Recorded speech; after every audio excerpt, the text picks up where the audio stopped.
All right, guys, WCU Cougar X here. So we're gonna do a little install today.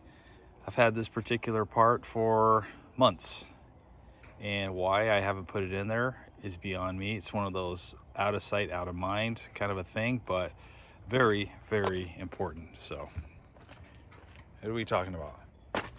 Well, I will tell you, it is related to that decal right there. So, without further ado, let's go check out and see what we're looking at.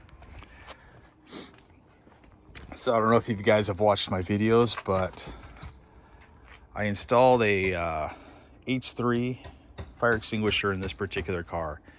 And when I did install it, I used one of these Bray Kraus fire extinguisher mounts. And the beauty with these mounts is it mounts to the underside of the seat.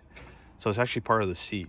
So when the seat moves forward, the fire extinguisher moves forward, which is why I went with that, because in a situation, if you need a fire extinguisher and the seat is all the way forward with a lot of the mounts that are out there today, it's kind of hard to get to. So I didn't want to go that route. I want to be able to get to that fire extinguisher as quickly as possible without having to worry about pushing the seat back, so on and so forth. So that's why I went with this guy for the Fozzie. However, if we go back to this car,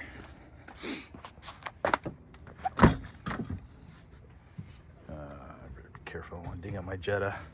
If you look on the underside, there are actually no provisions of bolting anything to this thing.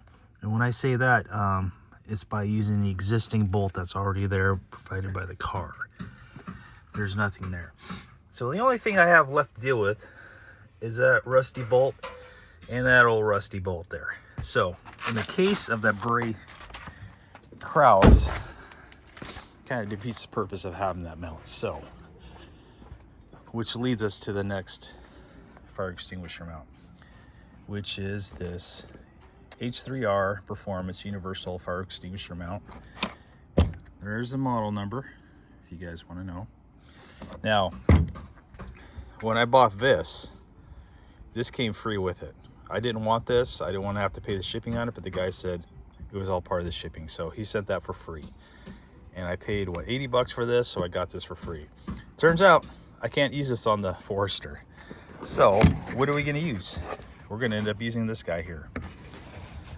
So haven't really even looked at it. Looks like it's already been, somebody already got into this guy here, but from all indications, it was never mounted. So it looks like whoever bought this first and knew it didn't work, so they went to this guy, and I'm doing just the opposite here. So all right, looks like this part right here slides for the width. So all right, I think we're gonna end up installing this in the car. And the reason why we're doing this is we're still prepping the Fozzie for Rallycross. Is a fire extinguisher required? It is not, but common sense says to put one in there. Just, you know, it's the demands of the car on the Rallycross course. I don't know if anybody's had any issues with bursting fuel lines or anything, but the car's going to get jarred around a lot, so it's best to be safe than sorry, as well as just common sense, just to have a fire extinguisher inside your car. Common sense. Yeah, I don't have one in there. I don't have one on my Dodge. I don't have one in my 4Runner. So, but I do have two in the Suburban. So does that make up the difference in all the cars that don't have it? I don't know. Anyways, let's get going on the install. All right, so we went ahead, got the 14 millimeter bolts off, and kind of just dry fitting some of these brackets that came with this universal kit. And it looks like this is the way to go. But one little issue here is when we go to mount this thing, I'm not exactly sure where it's. I can't be right there. It's going to be about right there. So this is made of aluminum, and obviously the bolt is a, I don't know, like a grade 8 and above bolt. So what's going to happen is when I tighten that down, it's going to deform this bracket. So what we're going to have to do is use some grade 8 washers to use as a spacer to offset it off this bracket so it doesn't bend. So that's what we're going to do. So let's get to mounting. Oh heck no, I'm not going to use this old crusty thing. Are you kidding me?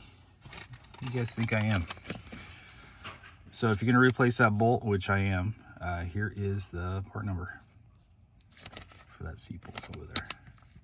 All right, well, let's get it on it and see what it looks like. You know, this is going to drive me nuts not painting this and that one, but I'm going to have to just live with it for right now. I do plan on pulling these seats out at some point and installing maybe some, I don't know yet. I might get some STI seats. I don't know. Sparco seats. Who knows? The vision is there, but not necessarily the funds. So we're going to make do with what we have. So we're just going to use what God has blessed us with so far. All right, stand by. Okay, so once you get the little brackets on your factory bolts, tighten those down as much as you can on both sides. Okay. Then go ahead and mount your little arm bracket here. Kind of tighten it. Don't tighten it too much because you want a little bit of play, because you're going to have to adjust it depending on where the seat position is. But by tightening this a little bit, you can set your width of your universal mount. Then once you kind of get the width set, you want to mount up your fire extinguisher bracket itself. And that one, tighten it down as much as you can, get it to where it needs to go. And then now you just kind of have to play with it. I would take out most of the slop out of this just so you can kind of move it, and then when you do move it, it kind of stays instead of having the old flippy floppy thing going on. And then that way you can it'll stay there when you tighten it down. Now as far as this bracket here, it's best not to have it protruding out so much, so you don't want that crap sticking out and digging into your fire extinguisher. So if you can, try to get up as far as you can, and then just use the hole or the nice oval in the back to kind of adjust it back and forth like so. But also take into consideration, if you have floor mats, you're going to want that floor mat to be able to fit underneath there and take it out. Just a reminder, if you're getting things set up for rallycross, you cannot have floor mats inside of your car, so you definitely want to take that in consideration when you mount your fire extinguisher mount.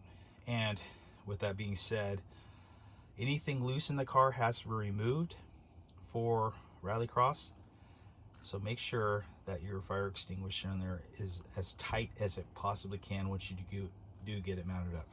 All right, well, let me get it dry fitted. I'll move the seat back and forth to see what would be the best position, and also to make sure that I can take my floor mat out easily and install it easily.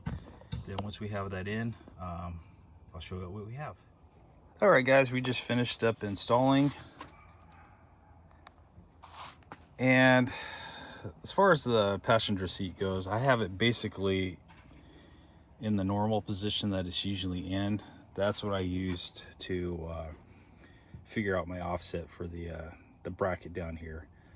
I don't foresee the seat going any more forward than it is, so yeah, we're good.